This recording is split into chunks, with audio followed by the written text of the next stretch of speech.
Hi guys, Lena here. And because I'm in Australia, I'm coming to you from tomorrow. It's already November 28th here. So I wish you all, in case I forget later in the video, good luck with Thanksgiving. Mm.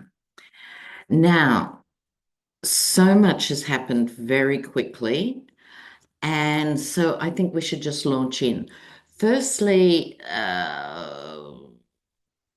let's look at I'm not going to read on Musk, but a few things have come to light. He's now referred to in some quarters as Alonia Trump. I love that because Melania's AWOL, so Alonia Trump has stepped into that role. Um, but this weird new department of nothing really, it's just a department of savagery, how to take things from people, important things. And DOGE and David Packman, who I'm sure many of you know, referred to this as the Department of Gag-worthy Edgelords. Now, if you're not 42 anymore, you can look up Edgelords. That is so what is happening. They're these hideous, egotistical, absolutely selfish beings. But I only found out yesterday, Musk's father, who I knew was a gung-ho apartheid supporter back in the day in South Africa. But not only that, are you ready? If you don't know this, he has had two children. This is the father, Elon's father, has had two children with his stepdaughter. I kid you not. And not that long ago, one was in 2017, one was in 2019. So while Elonia, the muskrat, is pushing out the surrogate babies and carrying on, where does he get it from? Doesn't fall far from the tree, does it? It's just shocking. But anyway, moving on from the muskrat, I think what's going under the radar a bit is Boris Epstein, who has been in the Yeti's inner world since the beginning, is having now stand-up drag-out fights with Alonia. So I want to have a look at Boris versus Musk. Boris versus Musk, because the Yeti has one in one ear and the other one in the other ear. Not that it would make any difference because in between is a blank space. So it'd only just, any ideas will just float around, nothing to cling on to. There isn't a working neuron in that man's brain. Okay, let's have a look. Boris versus the muskrat. Oh, my cards are upside down.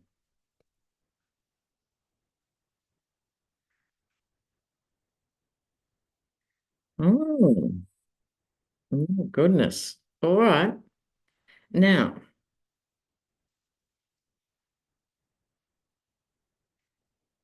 I think from these cards, and three of the five are majors, I think Epstein's actually smarter than the muskrat. The muskrat, he's a bright guy. I'm just talking in IQ terms, but he's not actually off the charts. And he used to be smart enough to know what he didn't know and employ people who were smarter than him to actually do the heavy lifting for these companies, right? So I think Boris is actually smarter. Excuse me. Now, temperance card, usually a card of moderation, harmony, all these things that we know couldn't possibly apply to this situation. So this is what you need to know when you're learning tarot, how to adapt. So the other aspect that's more important here, you see the figure pouring from one cup to the other cup. Some say it's turning water into wine. Both these men arguably have done that. if you don't care about how many people are hurt and destroyed in their paths and you just go, oh, that's awesome, you probably think that's success. But it's in this way, it's the card of alchemy, right? How to make things happen. Here's the Yeti as the emperor. And I'm sorry, America, but you're heading for the next Mad King. Do, when you think about it, what the revolution was actually about, I digress. New viewers, if you're getting irritated, just learn to love the digressions. It's where the action is. Essentially, as I understand it, the American Revolution was about breaking away from the Mad King, who was clinically, certifiably a nutcase.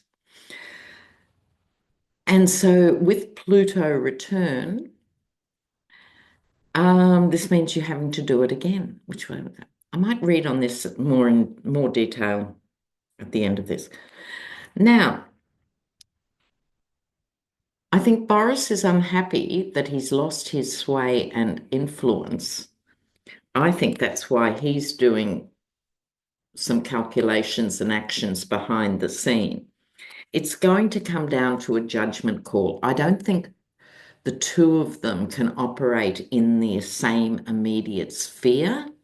This is the judgment card. I think the Yeti will have to decide. I think he thought, I'll give the Muskrat his own department and he can be the horrible person that cuts all these programs. That'll be awesome. But he's a simple creature and he didn't understand the complexities of this dynamic because the Muskrat is not used to being second to anyone, whether that's him or even to Epstein. No, no, no. Okay, so where are they at? I think they've sort of fought themselves to a standstill. I think they'd have backers in each of their camps, but he's going to have to make a decision. And we know, legendarily, he hates that. He's happy to boss people around all the hours God sends, but he doesn't like making real decisions and he's not very good at them. So they've reached an impasse. Watch this space. So I did want to look at next. Of all the appalling appointments, it's hard to single out the worst ones, aren't there? There are so many, including that weird woman, Linda McMahon, from World Wrestling into the minds of your children and grandchildren. How scary is that? And I remember I couldn't have been more than 6 or 7. And Dad told me that World Wrestling was fake. It was like hearing that Santa Claus doesn't exist, you know. When you realize Santa Claus was really your drunk parents stumbling around your bedroom after hours, you know. So she is very strange, very strange. And I think this is important. It's repulsive, but important. I think it was one of the commentators who showed a clip from World Wrestling, which we know to be fake, and the storylines are fake. So the storyline was that her husband would just have an affair with one of the card girls, you know, round 2, round 4, and he kissed her passionately in the ring with everyone cheering. And the camera cuts to his wife, who's sitting there with a face of stone. But she was in on it, you know, she was part of all of it. But she obviously thought that was all right.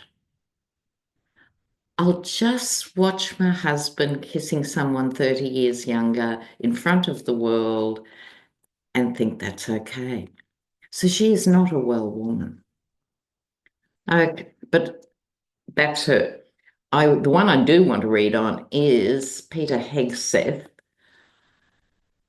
who's got a very murky, murky past in terms of women.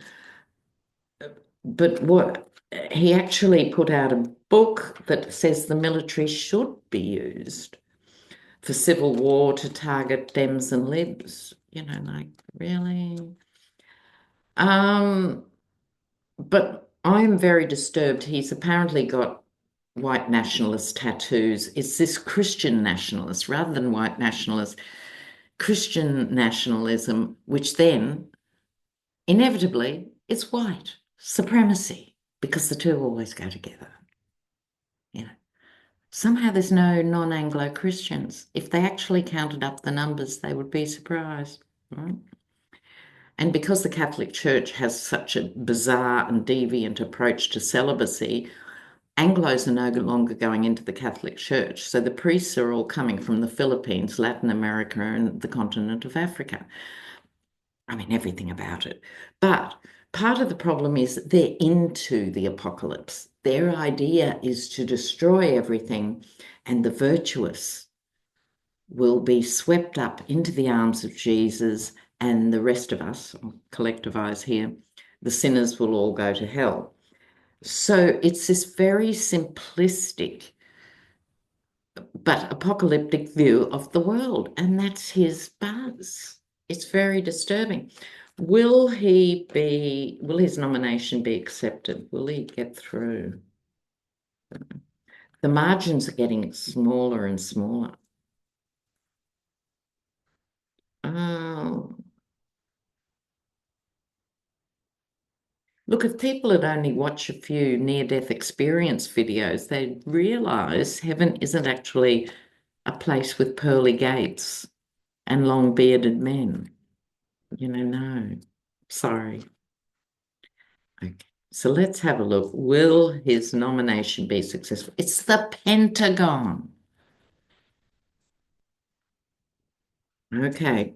How far are they down the tubes? Let's have a look.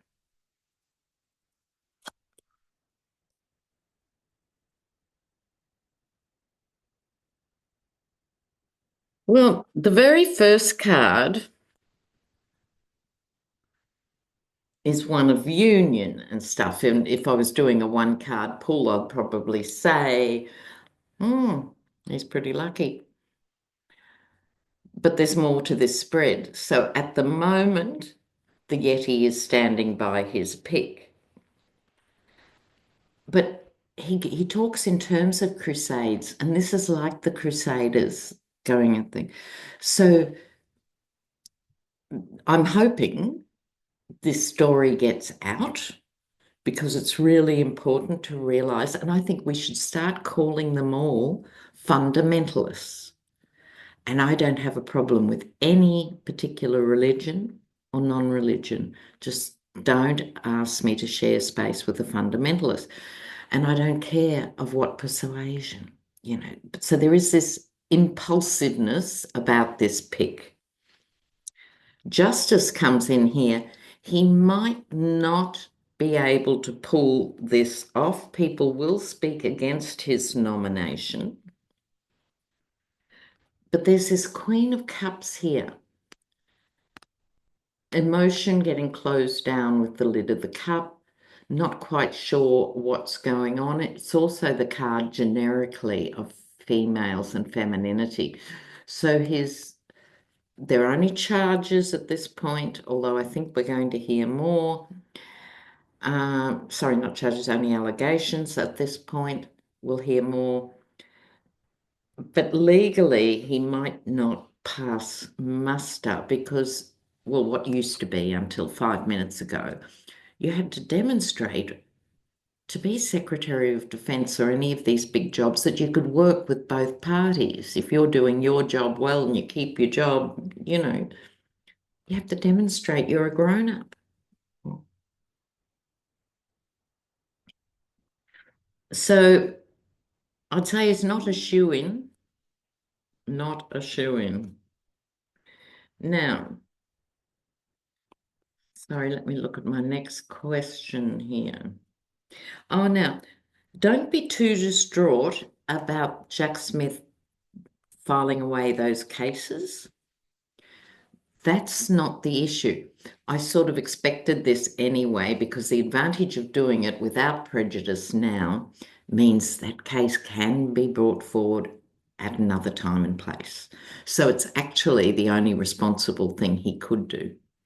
What does bother me is he is giving the report, if he hasn't already, to Merrick Garland, who has a unique place in history of being, I'm sorry if this is offensive, but I find him the meekest, mildest, least capable Attorney General for the time he was picked. He's giving it to Merrick Garland. Now, look what happened with a mongrel Attorney General. The Mueller report, all that work that went into that, was given to Bill Barr, and he killed it. Couple of interviews, he killed it. Stone dead. So Merrick Garland, I'm not even going to read on him because he makes me so angry. Now, okay, bear with me while I file through this. Don't forget, if you're not on Blue Sky, at least subscribe. You don't have to go on it again. It's just movement away from the Muskrat. I just want to remind you of that. Oh, tariffs. I missed the main point. Tariffs. Oh, God. I know. Let's put tariffs on our main trade partners and our nearest neighbours. Awesome idea. See, man, doesn't he remember? He probably doesn't. When he messed around with the NAFTA treaty and all of that was bad enough, putting tariffs on your nearest neighbours who are also contributors to your supply chain. There aren't enough adjectives to describe how vicious and stupid this is. Not enough words in the world to describe how stupid it is. So, can you believe it? Of course you can, because you've known this man quite well. So, my point is, he said in each case, because I want you to stop sending fentanyl to the United States. Obviously, he hasn't seen Breaking Bad. You stop the supply here, it pops up somewhere else. You get rid of it there, people will start making an even more lethal version of fentanyl in the back blocks of Idaho. It's just how it is, you know? It's another crazy thing. And my longer term point about that is, by doing this, he's declaring a war on drugs. Obviously, he doesn't include his son in this scenario, right? I mean, if Don Jr. just went into rehab, there probably wouldn't be a problem in the United States. I'm joking. The point is, war on drugs. Nixon introduced the first war on drugs. That's left us with the chaos we've got today directly, because when you prohibit these drugs, the price goes up and then people want to control it, just like bootlegging in prohibition. And why do you think there's so many Hispanic people and Latinos queued up at the border because of the crisis and chaos brought by the drug cartels, which were a direct descendant of the war on drugs policy? Thank you, Nancy Reagan. Just say no. Now, what I'd like to do today is a sort of special thing for you. Now, I'm sure many of you watch the astrologers, and even if not, you would have heard this term, Pluto return, Pluto return. I am not an astrologer. However, I pay attention to this information on Pluto returns.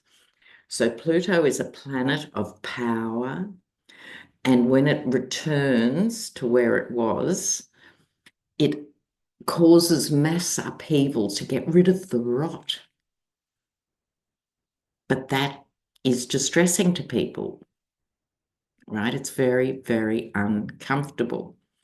This is America's first Pluto return because it takes 249 years or something to go around.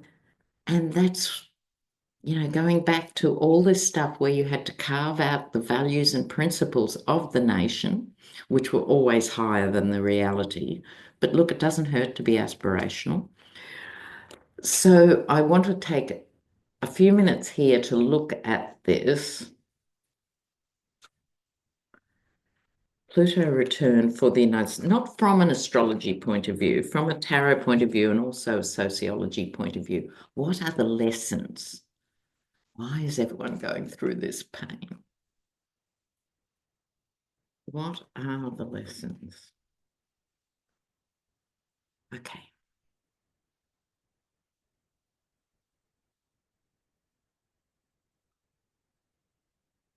Short term.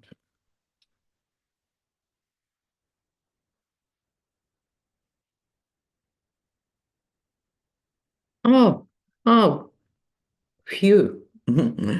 I was kind of dreading this.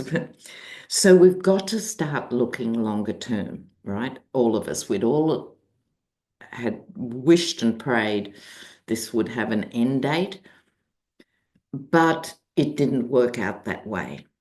And the reason it didn't work out that way, or appears to at this late stage, we will see, I continue to hold a ray of hope, was because enough people were convinced that this cretinous, lecherous blowhard had something to offer them.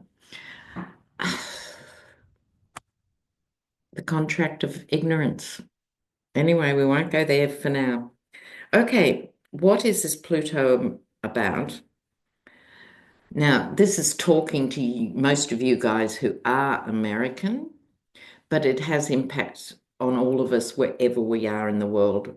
But I'll talk about that another time. This is focusing on America. This is how you feel now. Okay, totally understandable. Totally. However, this is a comforter for a reason. And if you see the comfort on the blankets, you need to take comfort and serenity where you can find it. There's all these swords of tension around, but you can't let them pierce you. Okay, it's really important, really important. And 9 is almost the end of a cycle of 10 where things do shift and change. So you're exhausted after 9 years of this. Got it. Now, what's impacting on all of this? Women. Now, we all hope that would translate into women turning out in unprecedented numbers and being sensible about the future for themselves, their daughters, their nieces, everybody. However, it's still the feminine principle, which is here. This new government represents a war on drugs and a war on women. So the Queen of Cups is really important, representing mother, hearth, and home in terms of what it means as a country. Okay. Now, underneath the Queen of Cups, that is still strong. Women still have more power than they realize and more power than you probably feel. Okay, now, short-term past, what led to this is the Nine of Pentacles. It can be a very nice card for normal people, but what it's about is this: the country is now heading in the direction of being run by billionaires for billionaires. To be a millionaire now is almost meaningless. Okay, so it's like the downside of this card is quite a vapid expression of wealth. I know people with plenty of money who are actually very kind and who donate well thought out ways to spend their discretional revenue and stuff. This isn't it. This is those just feathering their own nets. What's the longer term reason for this? It's karma. Karma, fate, and destiny. And this is where Pluto comes in. The wheel has gone around, and because America, like white Australia, is a very young country, Australia as a continent is the oldest, right, in terms of continuous living culture, etc., but we're a very modern nation. Same with America, 250 years is nothing. And this is your first Pluto return. So you have to dig deep and look at all the things that are rotten. Over it all, we just got this card before that I described as the alchemist. This is how you can navigate through this time, and the secret's in her feet. 1 foot in water, 1 foot on land. The foot on land is about the material, that's having to go to work, put a roof over your head, make your social security money last, doing that thing. The foot in the water is the deeper, higher, aspirational, sorry, not as it's spiritual, a more spiritual way of looking at what is happening and looking at time. We are so deceived by time. We're all caught up in our own little mortal lifetimes, and we don't see these cycles are huge and ongoing. And it's time.